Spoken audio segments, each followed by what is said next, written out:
भाई चैलेंज गया तेल लेने, यहाँ तो कुछ और ही हो गया। स्टार्टिंग से अच्छे से बताता हूँ क्या हुआ। स्मैकडाउन की शुरुआत में हमें दिखाया जाता है कि द रॉक जो है वो अरीना में एंटर कर चुके हैं। उसके बाद रोमन रेंस को भी जो है अरीना में एंटर करते हुए दिखाया जाता है, जिनके पीछे सिक्योरिटी गार्ड्स लगे हुए होते हैं। उसके बाद कोडी रोड्स भी अरीना के अंदर एंटर करते हुए दिखाए जाते हैं, जिनके साथ सेथ रॉलिंस भी होते हैं और निक ऑल्टिस जो है आकर इन दोनों के पीछे भी सिक्योरिटी गार्ड्स लगा देते हैं और उन सारे सिक्योरिटी गार्ड्स को सेथ रॉलिंस और कोडी रोड्स की लॉकर रूम के सामने खड़ा कर देते हैं। और ब्लड लाइन की लॉकर रूम के सामने भी सिक्योरिटी गार्ड्स खड़े हुए होते हैं और भाई हम सब जानते हैं ये सिक्योरिटी गार्ड किसके हैं। तो इसीलिए भाई जब एंड में यहाँ पर निक ऑल्टिस सेथ रॉलिंस और कोडी रोड्स को बुलाने के लिए आते हैं तो वहां पर वो होते ही नहीं है लॉकर रूम में। और सिक्योरिटी गार्ड से पूछा जाता है कि वो लोग कहाँ हैं, तो सिक्योरिटी गार्ड्स कहता है कि मुझे नहीं पता वो कहाँ गए। तो निक ऑल्टिस सभी सिक्योरिटी गार्ड्स को लेकर चल देते हैं उन्हें ढूंढने के लिए। देन मेन इवेंट में एंट्रेंस करते हैं यहाँ पर। उसके बाद रोमन रेंस अपनी पूरी एंट्रेंस करते हैं अच्छे से, बिल्कुल शाही तरीके से। और एंट्रेंस खत्म होते ही पूरी जो स्क्रीन है वो ब्लैक हो जाती है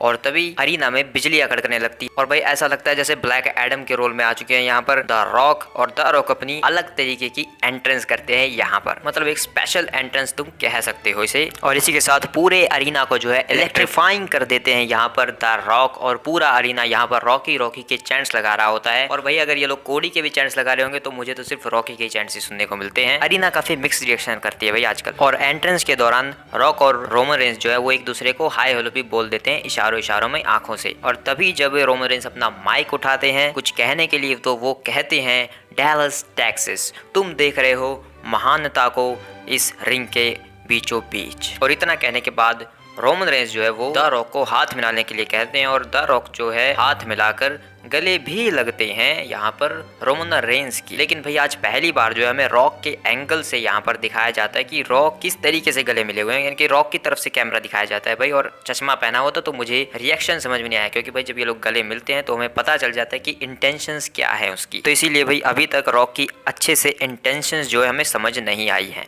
उसके बाद रोमन रेंस सबको कहते हैं हमें एक्नॉलेज करो। यस, वो इस बार कहते हैं एक्नॉलेज अस। और यहाँ पर पूरा ब्लड लाइन अपना उंगलियां ऊपर उठा लेता है लेकिन रॉक नहीं उठाते। लेकिन तभी जो है कोडी रोड्स का थीम सॉन्ग प्ले हो जाता है और कोडी रोड्स का थीम सॉन्ग बजता रहता है और कोडी रोड्स यहाँ पर एंट्रेंस नहीं करते हैं। लेकिन तभी कैमरा जाते हैं अरीना के लोगों के बीच और वहां पर ऊपर से भाई जैसे शील्ड एंट्रेंस करती थी तो उस तरीके से यहाँ पर कोडी रोड्स और सेथ रॉलिंस जो है अरीना में एंटर करते हैं। तो भाई इनको तो ब्लड लाइन ने उठवा लिया था, ये लोग यहाँ पर कैसे आ गए? भाई सच में ब्लड लाइन ने कहीं कोई चाल तो नहीं चली थी, जैसे भाई वो फिल्मों में होता है ना कोर्ट रूम ड्रामा में कि वो पेशी से पहले सबको उठवा लेते हैं, जो भी पेशी देने आने वाला यानी कि भाई जो गवाह होते हैं उनको उठवा लेते हैं और फिर गवाही देने कोई आए ना। लेकिन भाई फिल्मों में आ जाते हैं वो किसी तरह बच के गवाही देने के लिए। तो यहाँ पर भी कुछ ऐसा ही लग रहा है कि कोडी रोड्स और सेथ रॉलिंस को जो है ब्लड लाइन ने उठवा लिया था, किडनैप करवा दिया था, लेकिन ये दोनों किसी तरह से बचकर आ गए। लिटरली मैं यही सोच रहा था। और निक ऑल्टिस जो है यहाँ पर सारे सिक्योरिटी गार्ड्स को भी लेकर आ जाते हैं रिंग साइड पर।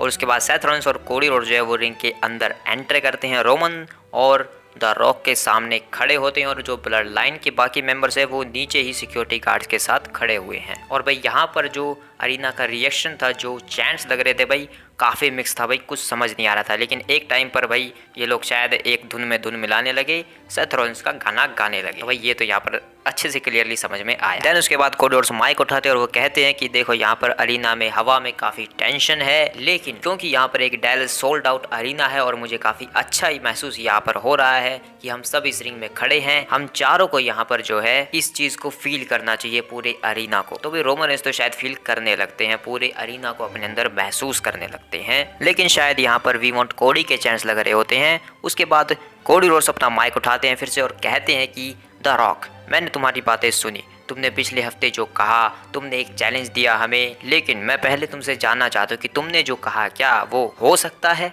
मतलब क्या तुम्हारे पास वो सब करने का परमिट भी है? क्योंकि पिछले हफ्ते ही तुमने जो है रोमन रेंस को एक्नॉलेज किया है तुम्हारे ट्राइबल चीफ के रूप में, तो मतलब वो तुम्हारा ट्राइबल चीफ है। चलो इन सब बातों को छोड़ते हैं और मुद्दे की बात पर आते हैं। हम इन सब से आगे चलते हैं तो बात करते हैं तुम्हारे चैलेंज की। तो हमारा जवाब ये है। और तभी द रॉक चिल्लाकर कहते हैं अपने आइकॉनिक स्टाइल में, शट योर माउथ, यानी कि अपनी बोलती बंद रख, तू भी, और तू चलते फिरते जोकर, तू भी अपनी बोलती बंद रख बोलने से पहले ही। और हाँ, तुमने सही कहा, मैंने अपने भाई को एक्नॉलेज किया है क्योंकि हम फैमिली हैं, हम परिवार हैं। और तेरे सर पर तो मैं बिजली गिराने वाला हूँ, जो मैं अपनी एंट्रेंस के दौरान लेकर आया था। और द रॉक ने जो कहा है वो होगा।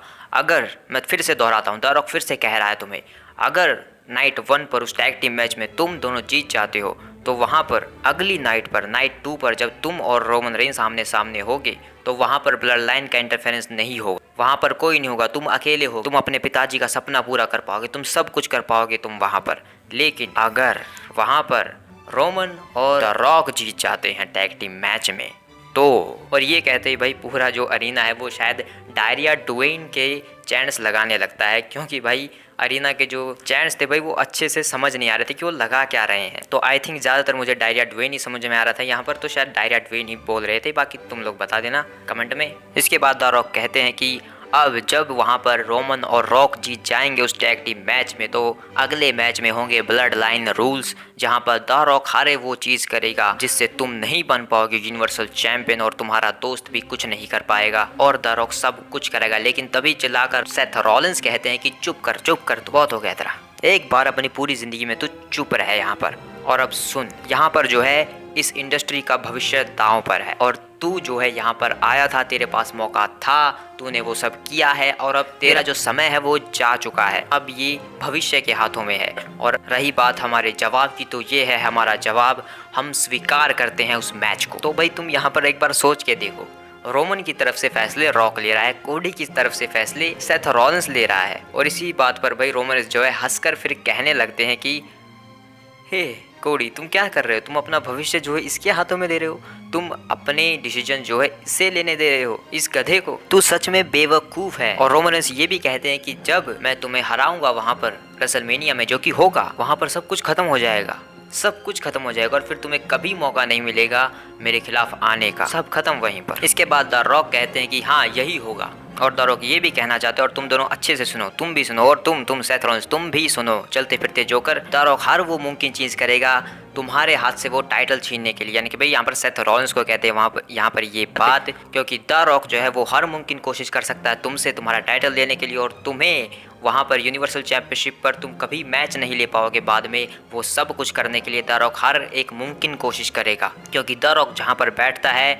वो सबसे बड़ी जगह है, टीकेओ का बोर्ड ऑफ डायरेक्टर हूँ, तुम्हारा बॉस हूँ और तुम्हारा भी, और वो जब मैच होगा तो यहाँ पर जो है सब देख रहे हैं उस चीज़ को, तो तू अपना मुंह चलाता रहे और यहाँ पर देख, अपनी आंखों से देख, यहाँ पर एक परिवार खड़ा है, सब कुछ देख रहे हैं, हाई चीफ्स ऊपर से रोमन के दादा देख रहे हैं, मेरे दादाजी देख रहे हैं, हाई चीफ्स देख रहे हैं, और तुम्हारे पिताजी भी देख रहे हैं, अमेरिकन नाइटमेयर तुम्हारे पिताजी भी देख रहे हैं। और क्या क्या ये बात सही नहीं है कि तू जो है अपने तीनों भाइयों में सबसे छोटा है, तेरी जो बहन है वो यहीं टेक्सास में जो है चीयर लीडर का काम करती थी, और तुम्हारा जो भाई है वो एक फ्यूचर हॉल ऑफ फेमर है, वो दोनों अपने करियर में बेस्ट हैं और तू यहाँ पर है, और तू उन तीनों में सबसे युवा है, सबसे यंग है, और जानता है ये सब क्यों है, क्योंकि तू एक गलती है। और इसके बाद भाई ये बात सुनने के बाद रॉक जब कोड जोर्स के करीब आते हैं तो कोड जोर्स यहाँ पर द रॉक को एक चाटा जड़ देते हैं।